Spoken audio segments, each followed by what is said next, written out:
মুহূর্তে ময়ূখ বলছি স্টুডিও থেকে। অর্ণব গোস্বামীও যে কথাটা বারবার জিজ্ঞেস করার চেষ্টা করলেন, অর্ণব গোস্বামীও শুভেন্দুবাবু যে কথাটা বারবার জিজ্ঞেস করার চেষ্টা করছেন, আপনি বড় অভিযোগ করছেন আইপ্যাক এবং প্রতীক জৈনের বিরুদ্ধে। আইপ্যাক এই গোটা বিষয়টাকে অপারেট করছে বলে আপনি বলছেন, আপনি বড় কথা বলছেন।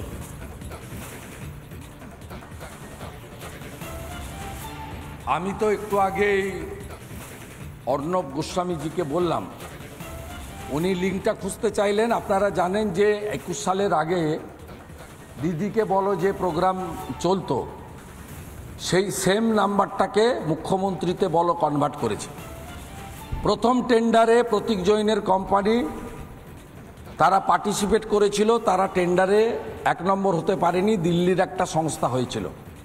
সেই জন্য টেন্ডার ক্যান্সেল করে গোপালিকাজি হোম সেক্রেটারি ছিল, তার আন্ডারে যে ওয়েবেল আছে, যার এমডি হচ্ছেন বিভু গোয়েল, তাকে দিয়ে প্রতীক জৈনকে দিয়ে আরএফপি বানিয়ে টেন্ডার বানিয়ে 160 কোটি টাকা পশ্চিমবঙ্গ সরকার প্রতীক জৈনের কোম্পানিকে বিনা তাদেরকে পাইয়ে দিয়েছে মুখ্যমন্ত্রীকে বলো এই কর্মসূচি পরিচালনা করার জন্য।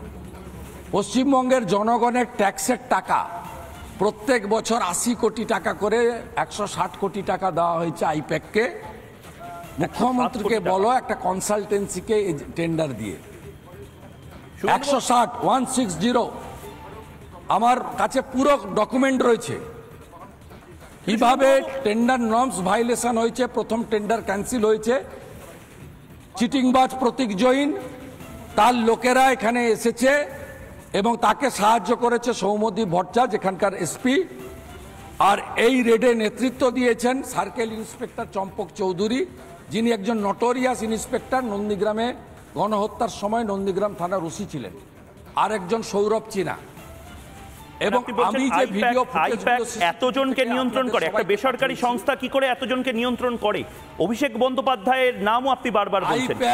আইপ্যাক তৃণমূল বলে কিচ্ছু নেই, তৃণমূল বলে কিছু নেই।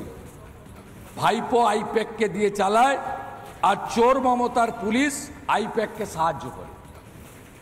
শুভেন্দু অধিকারী, আপনার জেলাতে জানেন, আমি আমার এখানে রেড করার আগে ইসকন মন্দির রেড করেছে, ইসকন মন্দিরে রেড করেছে, ইসকন মন্দিরে গেছে, সেখানে নাকি আমি টাকা লুকিয়ে রেখেছি। হ্যাঁ, কোথাকার ইসকন মন্দিরে? জগন্নাথ দেবের মন্দিরের গেছে, সেখানে নাকি বিজেপি মেছেদা। বড় অভিযোগ আপনি দেখুন, no search warrant, no ECI person, no videography. কিন্তু এটা করাতে কি আপনারা একটু ব্যাকফুটে চলে গেলেন না? মমতা ব্যানার্জি সন্দেশখালীর রেড বলতে পারেন। হ্যাঁ, আপনাদের এভাবে শুভেন্দু অধিকারীর বাড়িতে রেড করলো, এটা তো তৃণমূল কংগ্রেস বলছে এটা হওয়ারই ছিল। সামনে নির্বাচন, তার আগে এভাবে রেড করা এটা হওয়ার ছিল, খালি হাতে ফিরলো কেন? এই বাঁদরগুলো, এই যে মমতার এই বাঁদরগুলো খালি হাতে ফিরলো কেন? এটা মেদিনীপুর, আমার নাম শুভেন্দু অধিকারী। এটাতে ভারতীয় জনতা পার্টির প্রতি মানুষের সমর্থন আরো বাড়লো। এখানে যে আক্রমণ করবে, এখানকার জনগণ আক্রান্তর পক্ষে থাকে। অমিত শাহ আপনাকে টেলিফোন করেছিলেন, আপনি বললেন, অমিত শাহ কি বললেন আপনাকে? কলকাতা ল্যান্ড করার সাথে সাথেই ফোন করেছেন এবং তিনি ব্যবস্থা নিয়েছেন। এবং আমাদের যিনি ইলেকশন কমিশন দেখেন, মাননীয় ওম পাঠকজি, তিনি আমার কাছ থেকে সমস্ত CCTV footage, relevant papers, facts এবং হাইকোর্টের অর্ডার, যে অর্ডার 19 মে 2022 মাননীয় জাস্টিস রাজাশেখর মান্থা দিয়েছিলেন আমার নন্দীগ্রামের অফিস রেড করার পরে, without the leave from the Calcutta high court, এটা কমিট করেছিলেন তৎকালীন এজি গোপাল মুখার্জি। শুভেন্দু অধিকারী, আমার শেষ প্রশ্ন আপনাকে, কোথাও গিয়ে মনে হচ্ছে ইসিআইতে কমপ্লেন হয়েছে? শুভেন্দু অধিকারী, কোথাও গিয়ে কি মনে হচ্ছে যে রামকৃষ্ণ মিশনও নিজেদের অবস্থান স্পষ্ট করলো? তারাও বললো যে আমরা এই ধরনের কোনো বার্তা দিই না কোনো নির্দিষ্ট রাজনৈতিক দলকে সমর্থন করার। ইসকন নিজের অবস্থান স্পষ্ট করেছে, ভারত সেবাশ্রম সংঘ নিজের অবস্থান স্পষ্ট করেছে। মমতা বন্দ্যোপাধ্যায়ের চাপে সনাতন হিন্দুরা তারা জেগে উঠছে, সে কারণেই কি একেবারে দৃষ্টি ঘোরানোর জন্য শুভেন্দু অধিকারীর বাড়িতে এই ধরনের সার্চ? উন্মাদের মতো করেছে ভুল করেছে খেসারত তৃণমূল কংগ্রেসকে 25 মে এবং 1 জুনের ভোটে দিতে হবে। আপনি আশাবাদী? খেসারত দিতে হবে।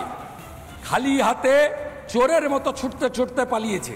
আমি যখন ঘাটালের প্রোগ্রাম যেতে পারিনি, কেশপুর থেকে সরাসরি পৌঁছাই, ছুটে ছুটে পালাচ্ছে পুলিশের লোকেরা, ছুটে ছুটে পালাচ্ছে, আর হাজার হাজার জনগণ তাদেরকে তাড়া করছে কোলাঘাটে। মাতঙ্গিনীর মাটি, এই মাটি মাথা নত করতে জানে না। উচিত শিক্ষা তৃণমূলকে দেব, ভাইপোকে জেলে পুরব, আর মমতা ব্যানার্জিকে কালীঘাটের সামনে বাটি নিয়ে বসাবো। আপনি এখনো কনফিডেন্ট 4 জুনের পরে এই সরকার আর থাকবে না? আমার শেষ প্রশ্ন। অনেক ধন্যবাদ। শুভেন্দু অধিকারী আমাদের সঙ্গে ছিলেন। শুভেন্দু অধিকারী নির্দিষ্টভাবে রিপাবলিক বাংলাকে যে এক্সক্লুসিভ সাক্ষাৎকার দিলেন, সেই সাক্ষাৎকার বিস্ফোরক।